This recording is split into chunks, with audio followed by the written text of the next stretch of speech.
Thank you very much. Today I'm greatly honored to welcome my good friend, Prime Minister Abe of Japan, to the White House. Over the past 16 months, the Prime Minister and I have worked closely together to address common challenges, of which there are many, seize opportunities, and advance the interests of our nations. Today, we have had another deeply productive and very valuable discussion.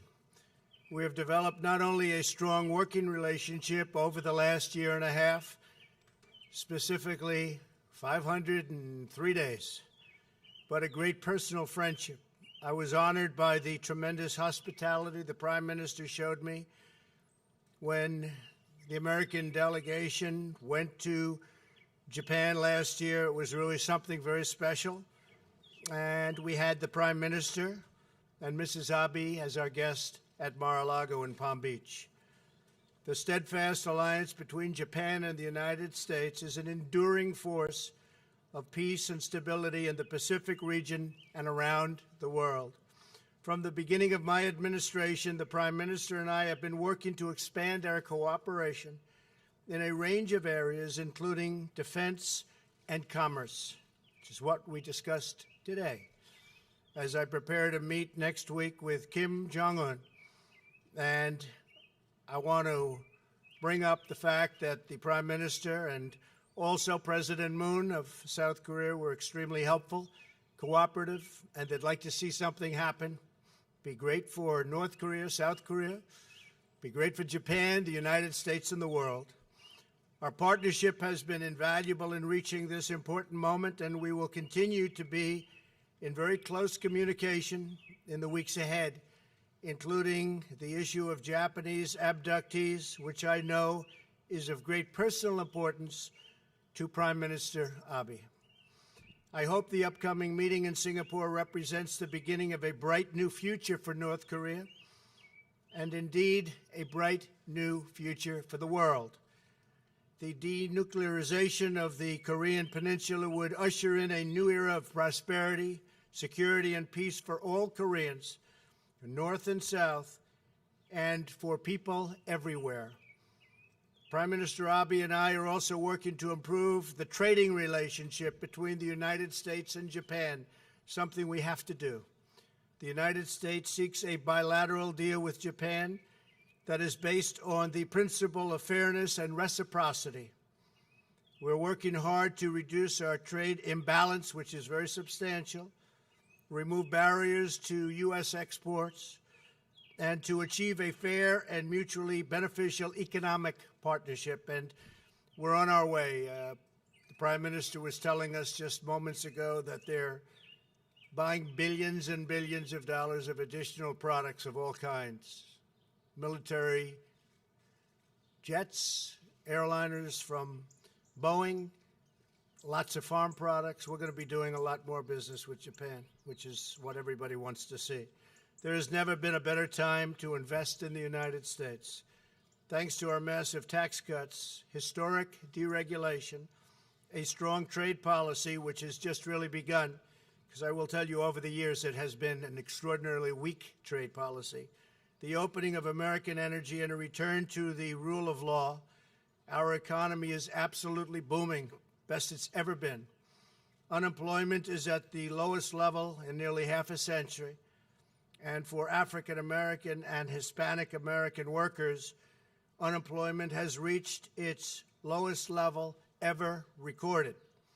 We welcome and encourage Japanese investors to open new plants and factories in the United States, and that will happen. The Prime Minister has told me that will happen. We want new auto plants going into Michigan and Pennsylvania and Ohio, and many of our states that have them and some that don't, and they'll be doing that. Japan has also remained a critical partner in our efforts to promote a free and open Pacific region where sovereign nations uphold the rule of law, respect the rights of their neighbors, and honor the interests of their people.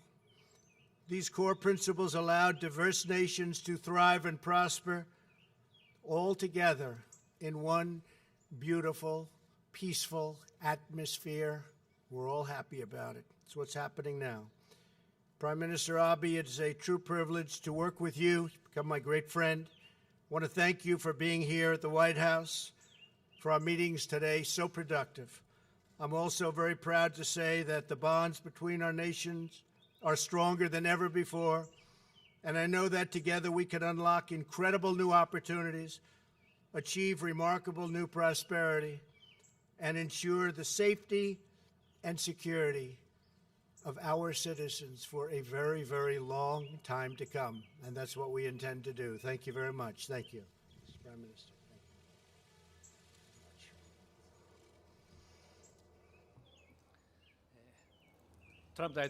Mr. President, I am so grateful to you for this meeting that you offered with great hospitality at such busy time as G7 summit and US-North Korea summit meetings are upcoming.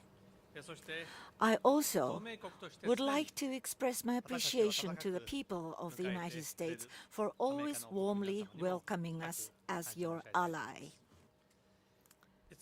In 5 days, US-North Korea summit is to take place. First of all, I would like to pay my deep respect to the outstanding leadership of President Trump as he made this decision that no past presidents were ever able to accomplish. In the last 18 months, we really spent many hours to discuss this issue. We shall never repeat the past mistakes. While this thought is completely shared between us, we are able to witness an historic talk which will take place shortly. Today, with President Trump, our discussion was focused on the issue of North Korea. What should we do as we approach the upcoming US-North Korea summit, as well as for the peace and stability of Northeast Asia after the summit? On this topic, we took good amount of time and carried out in-depth and candid exchange of views.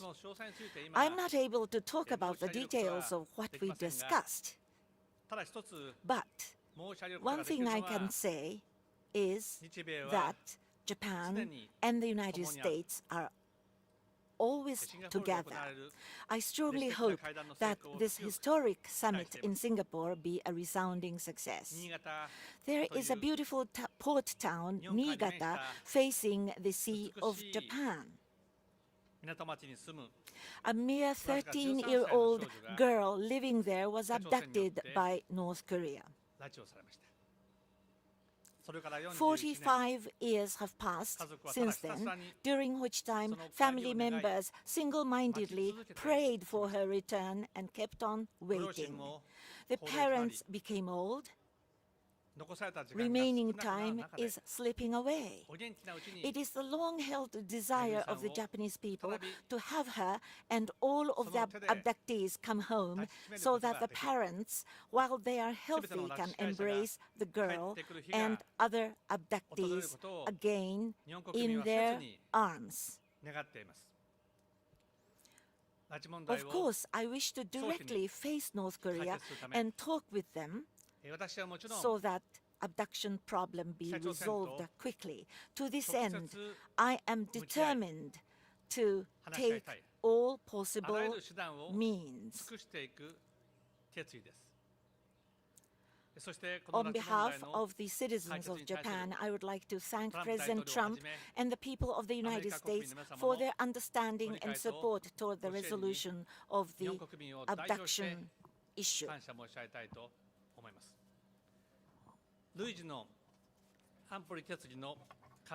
Japan will continue to ask for complete implementation of the successive United Nations Security Council resolutions.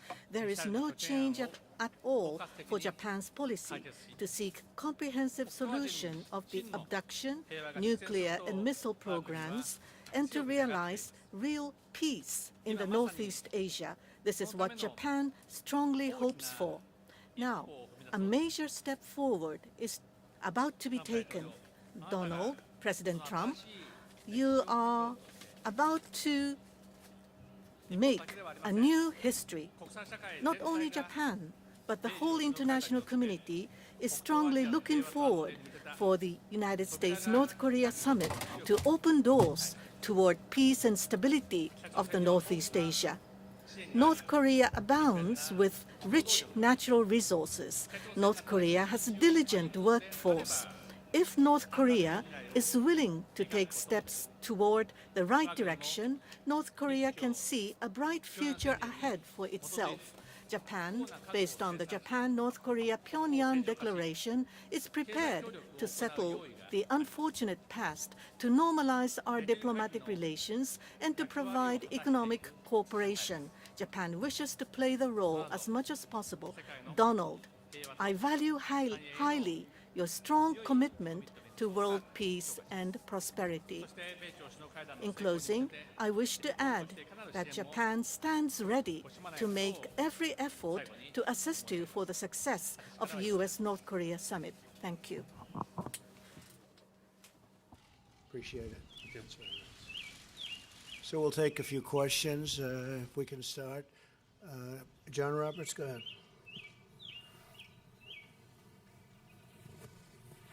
Mr. President, on the subject, and I have a question for the Prime Minister as well. On the subject of North Korea, how far are you willing to go in terms of economic, security, political guarantees with Kim? Are you willing to move down the road toward normalizing relationships, normalizing relations with North Korea, as the Prime Minister suggested he was willing to at some point?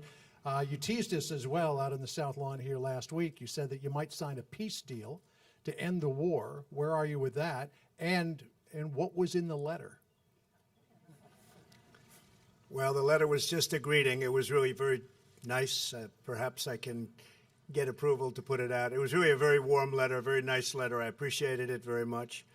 And nothing other than we look forward to seeing you, and we look forward to the summit, and hopefully some wonderful things will work out. So it was really very warm, very nice. We appreciated it. I think, John, that we are going to have a great success. I don't think it will be in one meeting. I think it'll take longer than that. This has been going on for many, many decades. This is something that should have been solved by other presidents, as I've said often before, long before this point. They waited till the last second, and they shouldn't have waited. This should have been solved by many others. I'm not just saying President Obama. I'm saying other presidents. A long time ago, this could have been solved in a lot easier manner and a lot less dangerous manner. But it wasn't, so I'll solve it, and we'll get it done. As far as the Prime Minister is concerned, we will agree, and we have agreed, that we're going to be helping, if the deal is done, we're going to be helping North Korea. We're going to be working with China. We're going to be working with South Korea. President Xi of China has been terrific. The border has been certainly more closed than ever before. I'd like him to close it a little bit more, but it's been more closed than ever before. China has never worked with us this way, and, you know, I give him a lot of credit because, as you know, we're in a dispute as to the imbalance of trade. It's a massive imbalance in China's favor. It's been that way for many decades, and it should have also been handled by previous presidents, but it wasn't.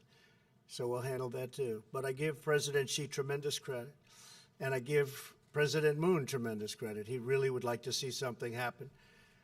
They've been living with the threat of war from their beginning, and it doesn't make sense. And I really believe that Kim Jong Un wants to do something. I think he wants to see something incredible happen for the people of North Korea. So we have a lot of great opportunities right now. Shouldn't have waited to this point, but we have a lot of great opportunity. John, please. Again, Mr. President, would you be willing to go so far as to normalize relations with North Korea? And what about the idea of signing some sort of an agreement on the 12th to end the war? Well, it could be. We could sign an agreement. As you know, that would be a first step. It's what happens after the agreement that really is the big point. But yes, we could absolutely sign an agreement. We're looking at it. We're talking about it with them. We're talking about it with a lot of other people. But that could happen. But that's really the beginning. Sounds a little bit strange, but that's probably the easy part. The hard part remains after that. Normalizing relations is something that I would expect to do, I would hope to do when everything's complete. We would certainly hope to do that. I know that Prime Minister Abe and President Moon have told me very strongly that they are going to go, and they will help them economically tremendously. Japan has a tremendous stake, and so do they. We, on the other hand, are very far away. We're very, very far away. But Japan will be helping. I believe China will be helping economically also. I think China wants to see something very good happen, very positive happen. And certainly South Korea has already stated their intentions. They will be very helpful. So there are a lot of good factors lined up for North Korea, a lot of tremendous factors that give it tremendous potential. It has tremendous potential because the people are great. And we would certainly like to see normalization, yes. And, Prime Minister Abe, if I could address you as well. We know how important an issue the abductees is for you. President Trump said at Mar-a-Lago during your last meeting that it's a very important issue for him as well. We know about the medium-range ballistic missiles. Did you get an assurance from President Trump that he would address both of those in his first meeting with Kim?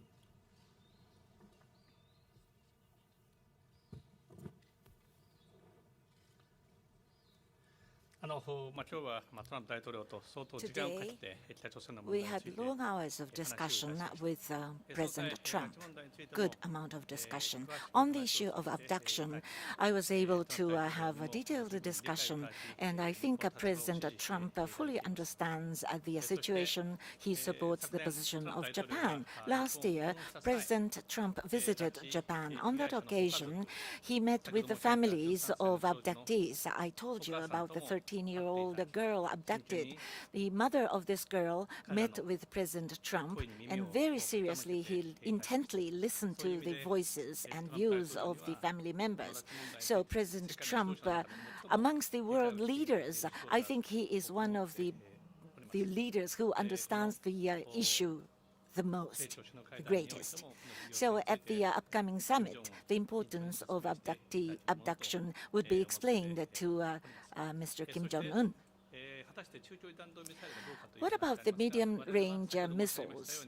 As I said earlier on in my statement, the Security Council's resolution must be implemented. All weapons of mass destruction and all ballistic missiles, these are the words used in the resolution of the Security Council. In other words, the Security Council resolution must be completely implemented. On this point, between Japan and US and the international community share the same view. I'm convinced about it. Thank you.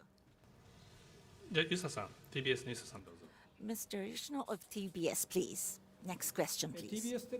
Thank you. My name is Yusa from TBS Television. I have a question for both President Trump as well as Prime Minister Abe.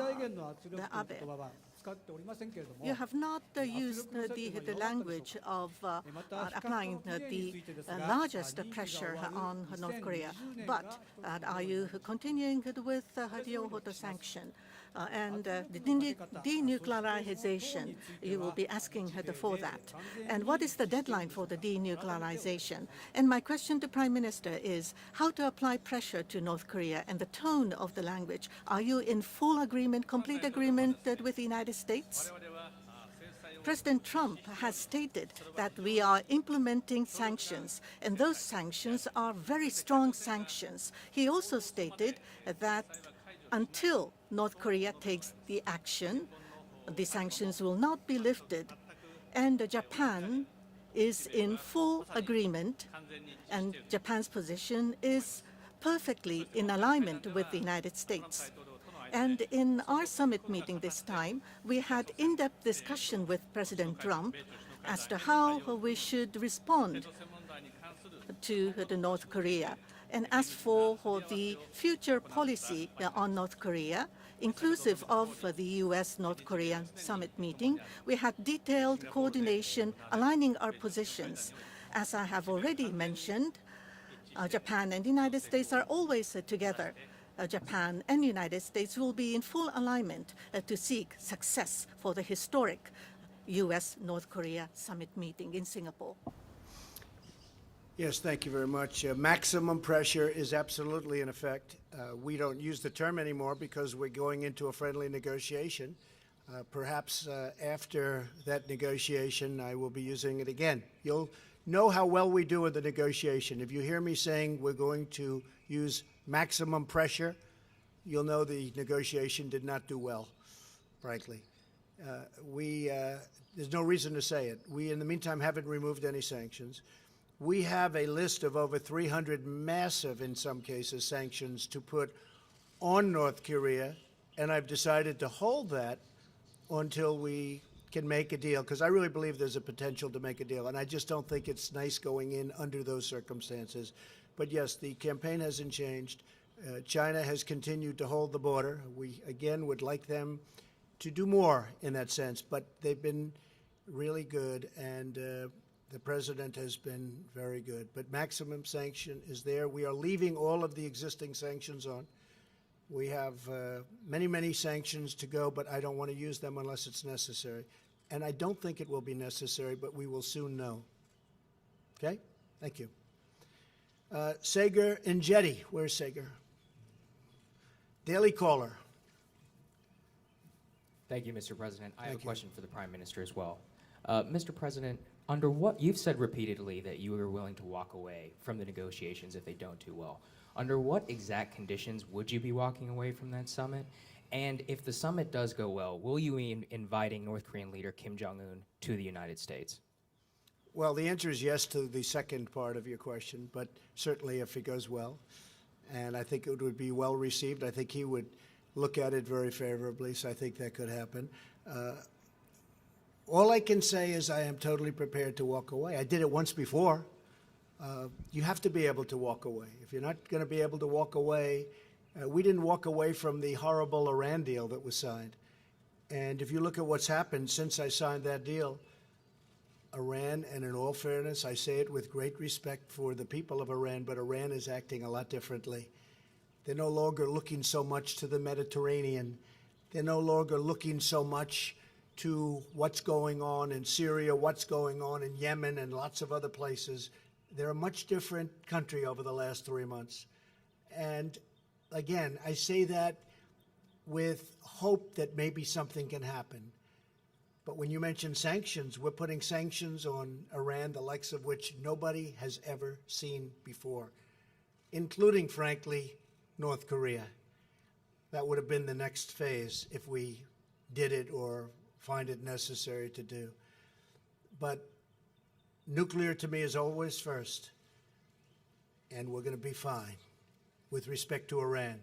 But we also, Sager, got something out of it that's very important. A lot of the people that write about this, some of whom I have great respect for, but they haven't picked it up. Iran is not the same country that it was a few months ago. They're a much, much different group of leaders. And I hope at some point they'll come to us and we'll sit down and we'll make a deal that's good for them and good for us and good for everybody. And it'll be great for Iran. I expect it to be, I want it to be great for Iran. But if they would have walked our side from some of the horrible provisions that you know as well as I do, and probably everybody sitting here knows, we could have had a great deal. Nothing wrong with the deal, but there's something wrong with that deal. We had a great opportunity to make a phenomenal deal. So I am totally prepared to walk. It could happen. Maybe it won't be necessary. I hope it won't be necessary to walk, because I really believe that Kim Jong Un wants to do something that is going to be great for his people and also great for his family and great for himself. Okay? Thank you very much. Sir, if you do invite him to the White House, or to the United States, would it be here at the White House or at Mar-a-Lago? Maybe we'll start with the White House. What do you think? Mr. Prime Minister, you are the only major world leader not to have a sit-down or a planned sit-down with Kim Jong Un. You hinted in your address today that you would be willing to do so on the matter of abductees. Do you have any plans currently to do so, and would it be focused solely on abductees, or would you be willing to have a separate denuclearization discussion with Kim Jong Un directly without the United States? Thank you.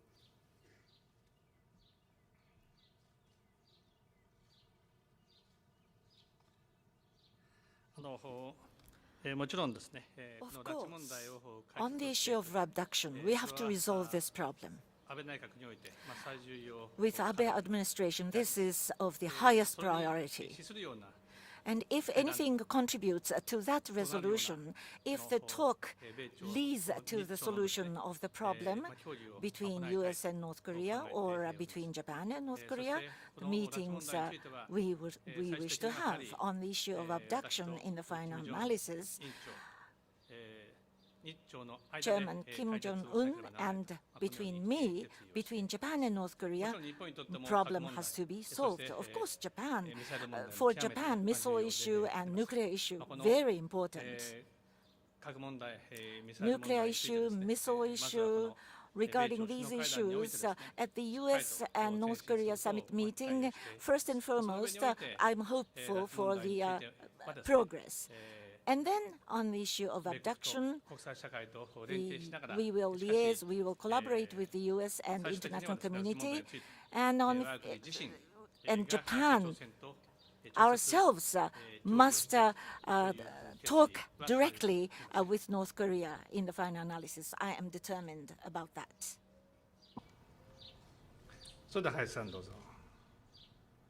Mr. Hayashi? ありがとうございます。 Thank you. 安倍総理、トランプ大統領、 Prime 双方に Minister お伺いい Abe, たしたいと思います。 I have question to Prime Minister as well as President Trump. Starting with Prime Minister, you have already mentioned to a certain degree on the abduction issue. In order to hold Japan-North Korea summit, the premise is that you need to obtain results for the abduction issue. What kind of concrete pathway are you envisaging to hold the summit meeting? In your meeting with President Trump today, have you asked President Trump to raise the question of abduction at the US-North Korea summit meeting in Singapore? Next is my question to President Trump. The Kim Jong Un has maintained his position that the abduction issue is something that already had been resolved. So what kind of explanation has been given to the United States on abduction issue in the North Korea to the US, the consultations? And how should we approach the North Korea in order to seek solution for the abduction? And what did you convey to Prime Minister Abe today in this regard? Well, you know, I can speak first because I will tell you on the Prime Minister's behalf that he very much talked about abduction. It was preeminent in our conversations. He talked about it long and hard and passionately, and I will follow his wishes, and we will be discussing that with North Korea. Absolutely. Absolutely. Prime Minister, go ahead. 4月のマララゴでの日米首脳会談につい At て our 本日 Japan-US summit 私から meeting 改めて we had 今 in the Mar-a-Lago in the February, today, once again, as President Trump has mentioned already, I have explained on the abduction issue once again, and I have conveyed to him the earnest wish of the families of the abductees. And President Trump once again has stated that the abduction issue will be raised at the upcoming US-North Korea summit. Now, at the US-North Korea summit meeting, as to the concrete matters to be discussed, I would like to refrain from mentioning this at this juncture. But in any case, Japan's thoughts and position were explained at length, and President Trump has given his understanding, and he has promised that the issue will be brought up at the summit meeting in Singapore, and I am delighted of this. President Trump and the international community, I would like to closely work with President Trump as well as the international community to seek solution to the issue. In solving the abduction issue, Japan itself needs to have direct consultation with North Korea. I have not changed my resolve in doing so. And under this decision and resolve, what will be conducive to solve the abduction issue? Of course, I will have to think about the summit meeting. For Japan, North Korea summit meeting, if we are to have the summit meeting, the nuclear, the missile, and what is more important, the abduction issue, the solution to all these issues must be sought. And I hope that we will be able to realize a summit meeting which would lead to solution of the problems. But first and foremost, we need to seek advancement for the abduction, nuclear and missile programs. Japan and U.S. should closely cooperate with each other so that we will be able to see great success for the historic U.S.-North Korea summit meeting. And Japan would like to give our all-out efforts and support. Thank you. I'd like to just close by paying my highest respect and regards and love, frankly, I've gotten to know him very well, to the Warmbier family, the incredible family of Otto Warmbier, who was a brilliant, beautiful, terrific young man. And he has not died in vain, I can tell you that. He has not died in vain. So to the Warmbier family, our love and our respect. Also, I'd like to say that we were tremendously successful in getting our 3 hostages back. And I'm very thankful to the cooperation that we received from North Korea. And the 3 United States citizens are now very happily ensconced in their homes with their families. They're very happy. They didn't think this was going to happen. And frankly, it would never have happened. But it has. So I just want to wish them well also. They had a tough journey, but I really respect the fact that we were able to work with the North Korean folks and get them out. They're very, very well ingrained already. They're back into, they were telling me they're now going to movies and they're going out to dinner and they're back. They're back in our country, and it's a terrific thing. I believe we're going to have a terrific success or a modified success, but in one form or another, if it all goes, and things can happen between now and then. But I know many of you are going, and I look forward to seeing you there. I look forward to traveling with you. It's a long way, but I really believe that we have the potential to do something incredible for the world, and it's my honor to be involved. Thank you very much. Thank you. Thank you.